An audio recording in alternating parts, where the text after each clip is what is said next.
Monk میں خوش آمدید، جہاں منی آئی کیو کو بہتر بنانے کے لیے کام کیا جاتا ہے۔ یہ تجزیہ گہری مارکیٹ ریسرچ کی بنیاد پر کیا گیا ہے۔ بالکل، اور یہ بڑا ضروری ٹاپک ہے آج کا۔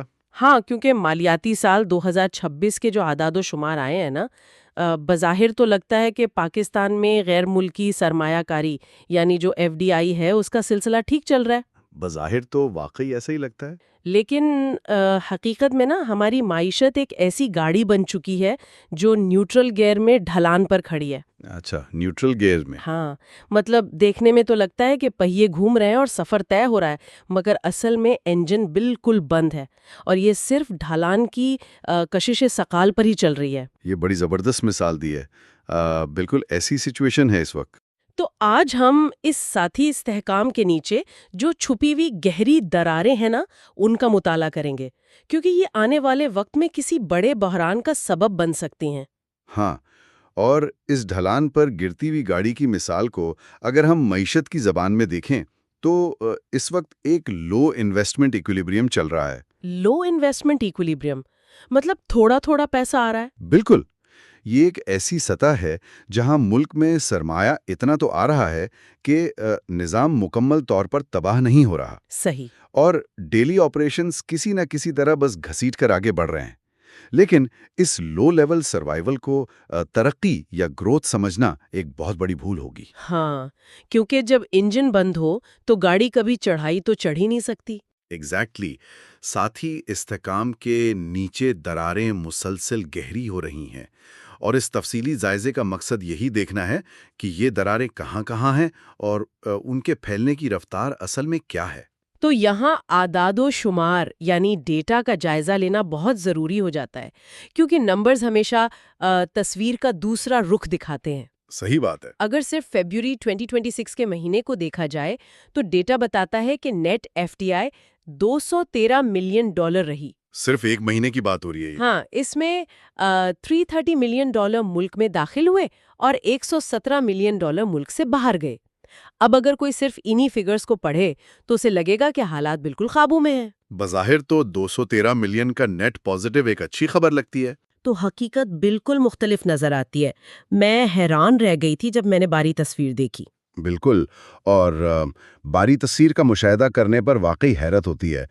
اگر ہم مالی سال کے پہلے 8 مہینوں کو دیکھیں، یعنی 8FY26 جو ہے، ہاں، تو جب اس کا پچھلے سال کے انہی 8 مہینوں سے موازنہ کیا جاتا ہے تو net F D I $1.79 billion سے گر کر سیدھا $1.19 بلین پر آ چکی ہے۔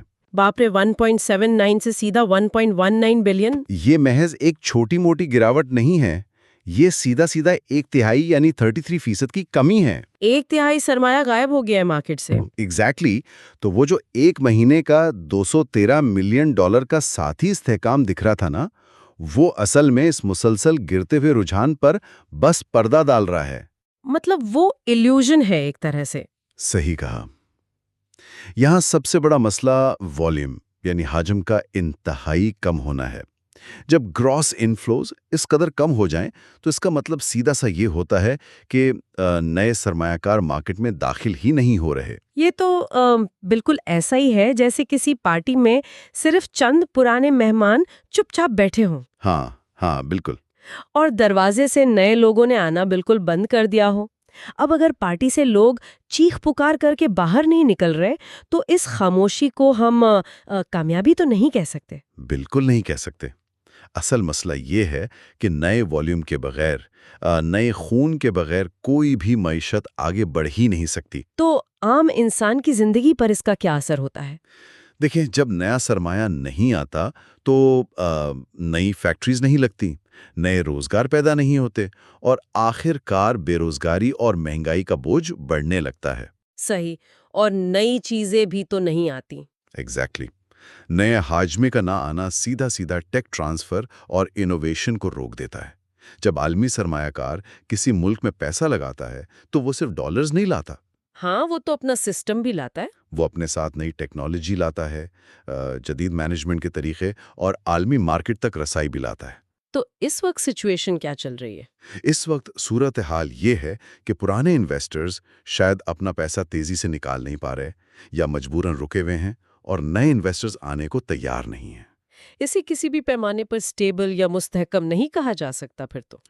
بالکل نہیں، یہ ایک ایسی خاموشی ہے جو اصل میں ترقی کی موت کا اعلان کرتی ہے۔ اچھا، اب اگر ان 1.19 بلین ڈالرز کو ٹریک کیا جائے کہ یہ آخر کن شعبوں میں جا رہے ہیں، تو کہانی تھوڑی مزید پیچیدہ ہو جاتی ہے۔ سیکٹرز کے حوالے سے ہاں، وہ ڈیٹا بڑا انٹرسٹنگ ہے۔ ڈیٹا کے مطابق سب سے زیادہ پیسہ پاور سیکٹر یعنی توانائی کے شعبے میں آ رہا ہے، خاص طور پر ہائیڈل اور کول پاور کے منصوبوں میں۔ صحیح۔ بظاہر تو یہ اچھی خبر لگتی ہے کیونکہ ملک کو بجلی کی ضرورت تو ہے ہی، ہاں، بجلی تو چاہیے۔ لیکن یہاں سوال یہ اٹھتا ہے کہ اگر انرجی سیکٹر میں پیسہ آ رہا ہے تو اسے تشویش کی نگاہ سے کیوں دیکھا جا رہا ہے؟ اس میں ایسی کیا بری بات ہے؟ انرجی سیکٹر میں آنے والے اس سرمائے کو تشویش کی نگاہ سے اس لیے دیکھا جاتا ہے کیونکہ یہ نئے مومنٹم یا نئی دلچسپی کی علامت بالکل نہیں ہے۔ اچھا، تو یہ پیسہ نیا نہیں ہے؟ یہ دراصل پرانے معاہدوں یعنی ایگزسٹنگ کمٹمنٹس کا نتیجہ ہے۔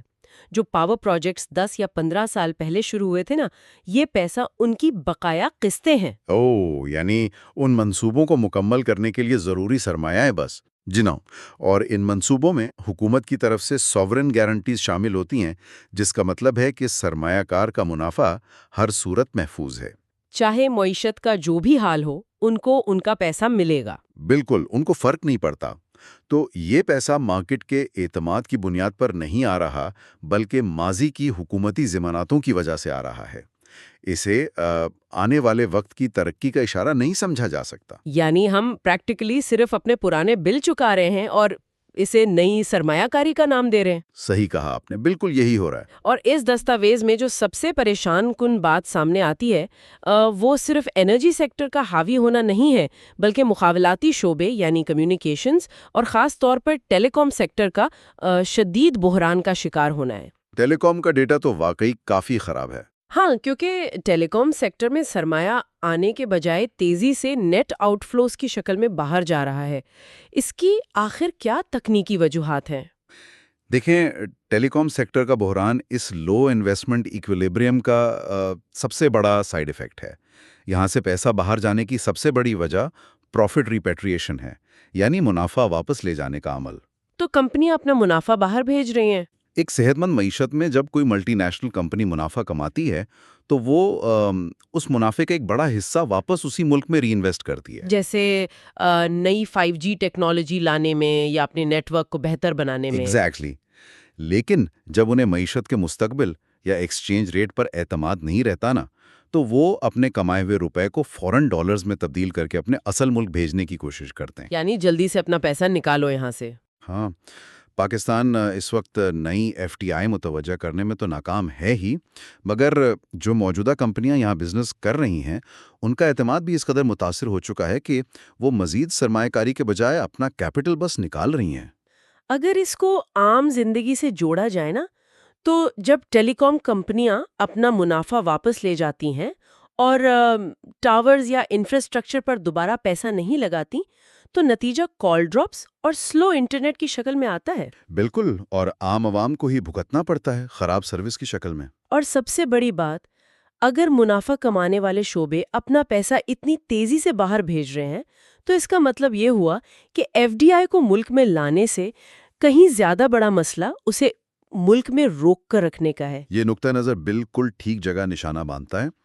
ایف ڈی آئی ریٹینشن یعنی سرمایہ کو روکنا ایف ڈی آئی اٹریکشن سے کہیں زیادہ اہم ہے اس وقت، کیونکہ روکنا مشکل ہو رہا ہے۔ جب دنیا کا کوئی نیا انویسٹر دیکھتا ہے کہ جو کمپنیاں پچھلے 20 سال سے پاکستان میں کام کر رہی ہیں وہ اپنا منافع واپس لے جانے کی جلدی میں ہیں، تو وہ یہاں آنے کا رسک کیوں ہی لے گا؟ صحیح بات ہے، اس کو تو عجیب لگے گا۔ ان 8 مہینوں کا مکمل رجحان یہی ظاہر کرتا ہے کہ پاور سیکٹر میں ماضی کے معاہدے ہیں، وہاں مجبوری کا حجم موجود ہے جو کہ وقت کے ساتھ ویسے بھی گر رہا ہے۔ اور باقی سیکٹرز؟ مالیاتی شعبہ یعنی فائنانس میں دیکھیں تو مکمل ٹھہراؤ ہے، اور کمیونیکیشنز میں تو نیٹ نیگیٹو چل رہا ہے۔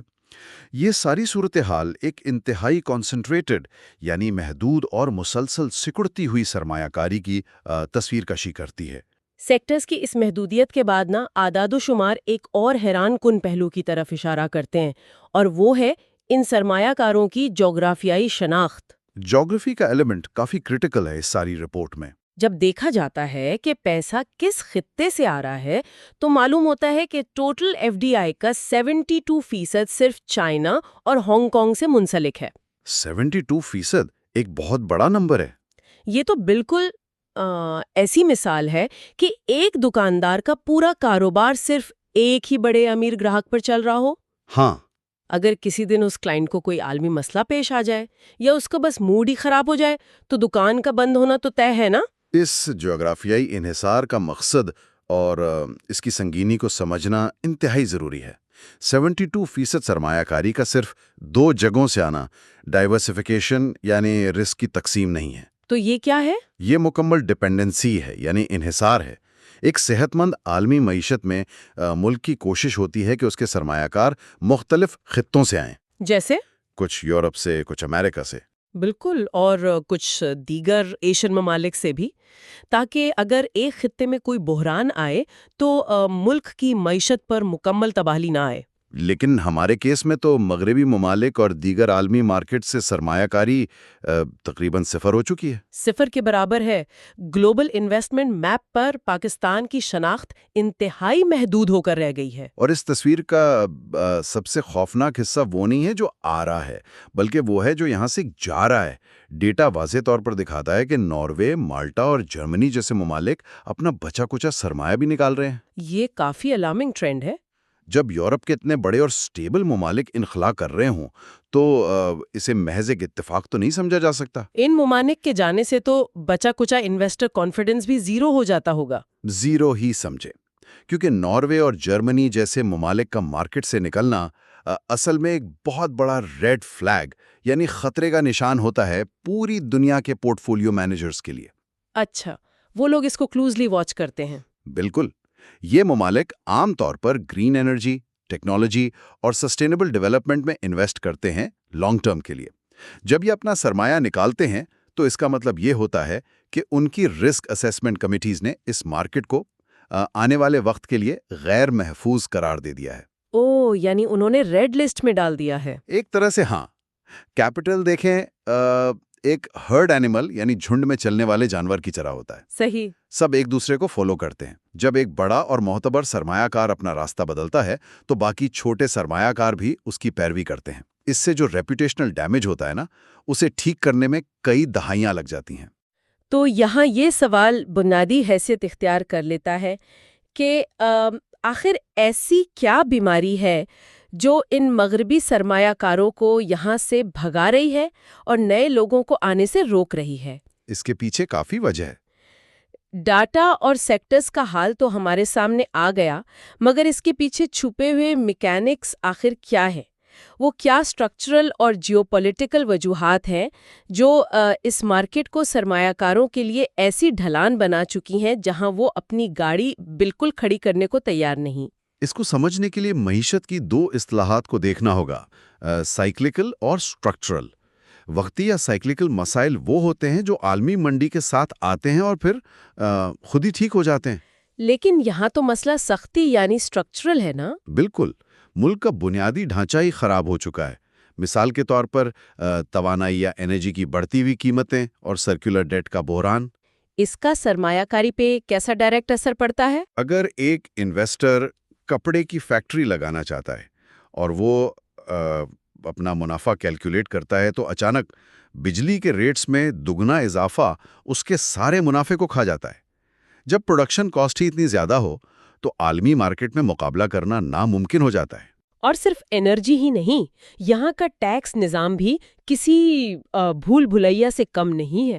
ٹیکس کا تو پورا ہی ایک الگ مسئلہ ہے۔ سرمایہ کار ہمیشہ چاہتا ہے کہ اسے پتا ہو کہ آنے والے 5 سال میں اس پر کتنا ٹیکس لگے گا، لیکن جب ہر بجٹ میں یا بجٹ کے درمیان میں ہی اچانک سپر ٹیکسز اور نئی ڈیوٹیز لگ جائیں تو اس پریڈکٹیبلٹی کا تو جنازہ نکل جاتا ہے۔ پریڈکٹیبلٹی کے بغیر بزنس نہیں چلتا۔ جب رولز اور ریگولیشنز میں روزانہ کی بنیاد پر غیر یقینی صورتحال ہو تو کوئی کیوں اپنے کروڑوں ڈالرز اس راستے پر پھینکے گا؟ پالیسی انکنسسٹنسی کا یہ عالم سرمایہ کاری کا سب سے بڑا دشمن ہے۔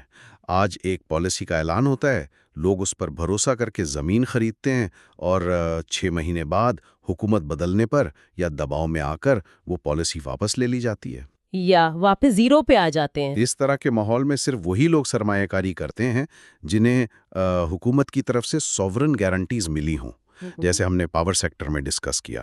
بالکل۔ اس کے علاوہ جو شعبے حقیقی ترقی لاتے ہیں، جیسے ایکسپورٹس اور ماڈرن ٹیکنالوجی، ان میں سرمایہ کاری کی سخت کمی اس بات کا ثبوت ہے کہ حکومت سرمایہ کاروں کو ایک ہموار میدان یعنی لیول پلینگ فیلڈ فراہم کرنے میں پوری طرح ناکام رہی ہے۔ اور دیکھیں، ان داخلی مسائل کے ساتھ ساتھ بیرونی یا جیو پولیٹیکل خطرات اس آگ پر بالکل تیل کا کام کر رہے ہیں۔ ہاں، جیو پولیٹیکل اینگل کو اگنور نہیں کر سکتے۔ خطے کے حالات اور سرحدی مسائل کسی سے دھپے چھپے تو نہیں ہیں۔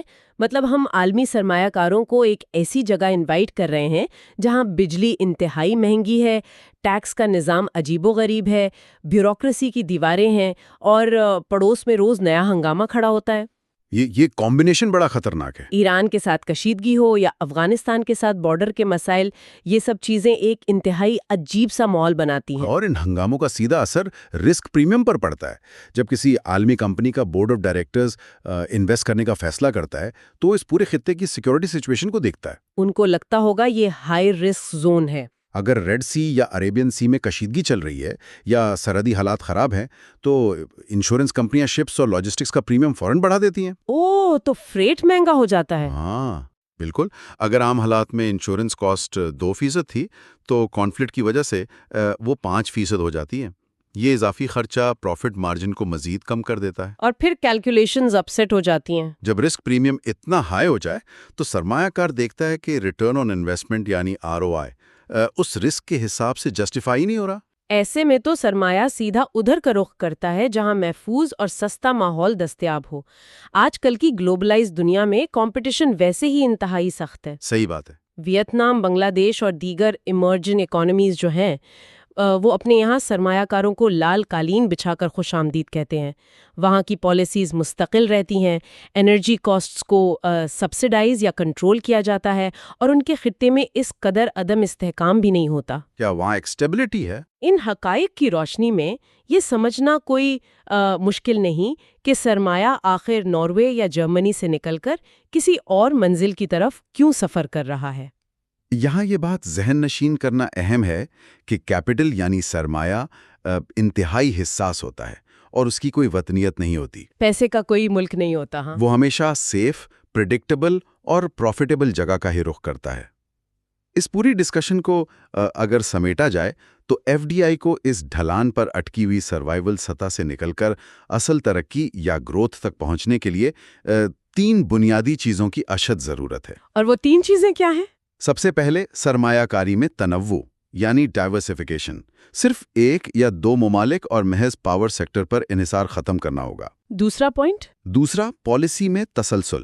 رولز کو بار بار بدلنے کی بجائے ایک مستحکم لانگ ٹرم اکنامک پلان دینا ہوگا۔ اور تیسرا، سرمایہ کاروں کے اعتماد کی بحالی، جو کہ صرف باتوں سے نہیں بلکہ واقعی گراؤنڈ ریالٹیز بہتر کرنے سے ہوگی۔